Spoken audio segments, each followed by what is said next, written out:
মনোবীক্ষণ polyclinic, চিকিৎসার জগতে এক দশক। এখন এখানে সব বিষয়ে ডাক্তারবাবু একসাথে তলায়। ফোন করুন 7477799515 এই নম্বরে। রয়্যালিটি ও শেষ জমা না দেওয়ায় লালগোলায় 5টি ইটভাটা বন্ধ করে দিল প্রশাসন। বেশ কয়েক বছর ধরে ভাটা মালিকরা রয়্যালিটি ও শেষ জমা না দেওয়ায় শুক্রবার ইটভাটাগুলি সিল করে দিলেন প্রশাসনিক আধিকারিকরা।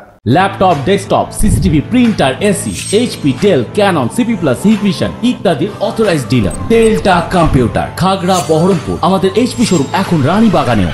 লালগোলায় 5টি ইটভাটা সিল করে দিল প্রশাসন।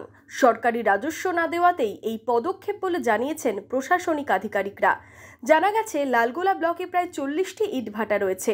এর মধ্যে কয়েকটি ইটভাটার মালিকরা রয়্যালটি ও সেস জমা না দিয়েই ইটভাটা চালিয়ে যাচ্ছিলেন।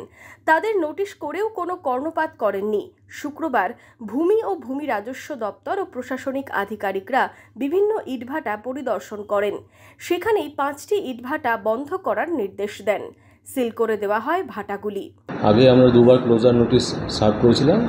তাদের 2-3 বছরের কারো বেশি, কারো 1 বছরের 2 বছরের এরকম টাকা ডিউ ছিল।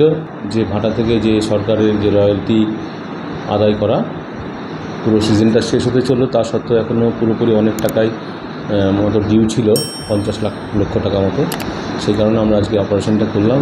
5টি ভাটাকে আজকে সিজ করা হয়েছে, বন্ধ করা হয়েছে। আমরা আশা করছি এগুলো দ্রুত টাকাগুলো আমরা পাবো। লালগোলায় বিএলআরও জানান, কয়েক বছর ধরে রয়্যালটি ও সেস জমা না দেওয়ায় সরকারের প্রায় 50 লক্ষ টাকা রাজস্ব ক্ষতি হয়েছে, তাই এই সিদ্ধান্ত।